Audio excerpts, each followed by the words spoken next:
Assalamualaikum warahmatullahi wabarakatuh. Saya Alifah Firdausna. Pada video kali ini saya akan menjelaskan materi mengenai perkembangan Islam pada masa kejayaan. Sebelum ke materinya, terlebih dahulu kita lihat peta konsepnya. Saya membaginya menjadi 3 subbab. Yang pertama ada Daulah Umayyah, kemudian ada Daulah Abbasiyah, dan yang terakhir ada tokoh-tokoh pada masa kejayaan Islam.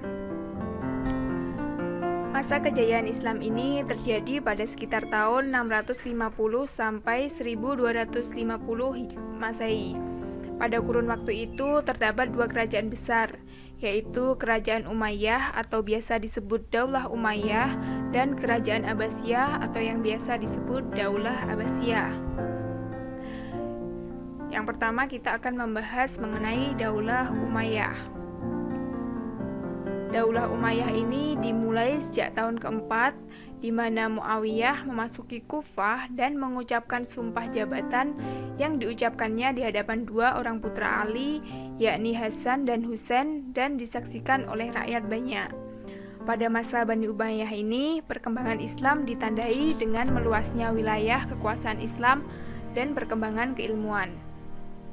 Harus diakui pula banyak keberhasilan yang dicapai pada saat itu. Di antaranya yang pertama ada ekspansi atau perluasan wilayah secara besar-besaran meliputi Spanyol, Afrika Utara, Syria, Palestina, Jazirah Arab, dan lain sebagainya.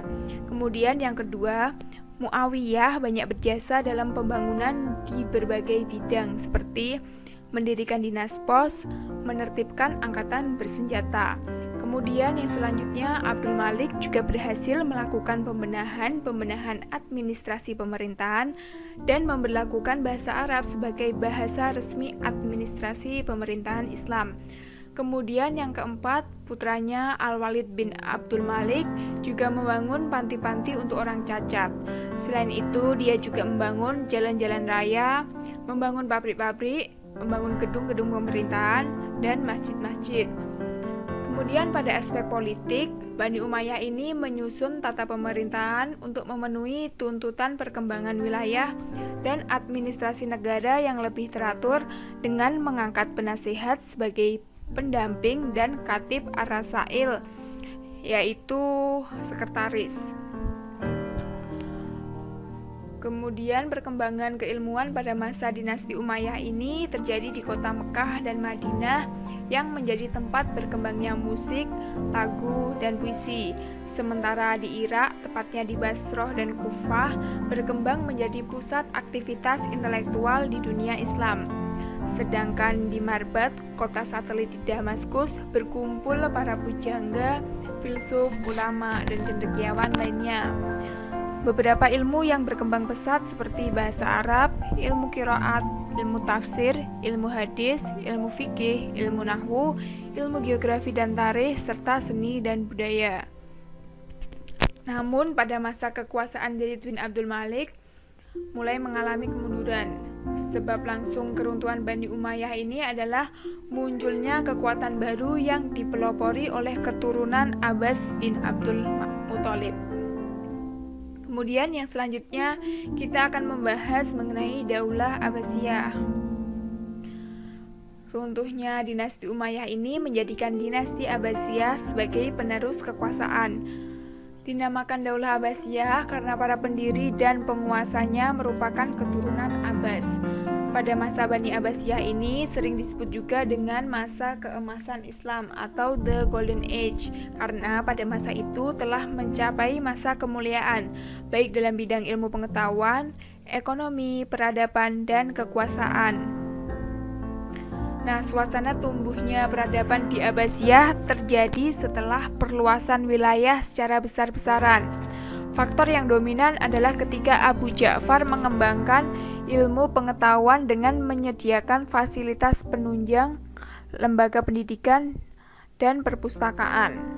Tempat-tempat istirahat dan mukim juga disediakan untuk siapa saja yang ingin belajar ilmu pengetahuan.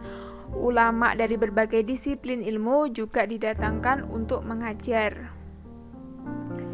untuk menunjang ilmu pengetahuan yang semakin berkembang, maka disediakanlah lembaga-lembaga pendidikan Islam seperti kutab atau maktab, masjid, toko-toko buku, dan perpustakaan. Di antaranya ada Bait Al-Hikmah yang merupakan pusat penerjemahan pada masa dinasti Abbasiyah. Kemudian ada salon kesusastraan, rumah-rumah para ulama, dan badiah. Nah, kemudian ada pembagian ilmu pada masa Daulah Abbasiyah. Ada ilmu nakliyah yang meliputi ilmu qiraat, ahli tafsir, hadis, fikih, dan ilmu kalam. Kemudian ada ilmu nahwu, meliputi syair dan prosa. Kemudian yang selanjutnya ada ilmu akliyah yang meliputi geografi, matematika, astronomi, kimia, filsafat, sejarah, dan kedokteran. Nah, kemajuan umat Islam pada masa Daulah Umayyah dan Daulah Abbasiyah ini tentu tidak terjadi secara tiba-tiba. Terdapat faktor yang mendukungnya, di antaranya ada faktor internal. Antara lain, yang pertama, konsistensi dan istiqomah umat Islam kepada ajaran Islam. Kemudian yang kedua, ajaran Islam yang mendorong umatnya untuk maju. Kemudian yang ketiga, Islam sebagai agama dakwah sekaligus keseimbangan dalam kehidupan dalam menggapai kehidupan duniawi dan ukhrawi.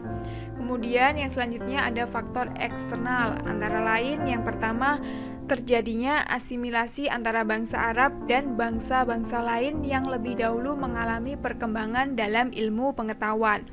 Kemudian yang kedua, usaha penerjemahan kitab-kitab asing dilakukan dengan giat. Yang selanjutnya kita akan membahas mengenai tokoh-tokoh kejayaan Islam. Nah, pada masa itu terdapat banyak sekali tokoh-tokoh pada masa kejayaan Islam. Di antaranya ada Ibnu Rus. Nama lengkapnya adalah Abu Al-Walid Muhammad Ibnu Rus. Lahir di Cordova, Spanyol pada tahun 520 Hijriah dan wafat di Marrakesh, Maroko pada 595 Hijriah. Beliau ini menguasai ilmu fikih, ilmu kalam, sastra Arab, matematika, fisika, astronomi, kedokteran, dan filsafat. Karya-karya dari beliau antara lain ada kitab Bidayat Al-Mujtahid atau kitab yang membahas tentang fikih. Kemudian Kulliyat fi at-Tibb, yaitu buku tentang kedokteran yang dijadikan pegangan bagi mahasiswa kedokteran di Eropa. Kemudian yang selanjutnya ada Al-Ghazali. Nama lengkapnya adalah Abu Hamid Al-Ghazali.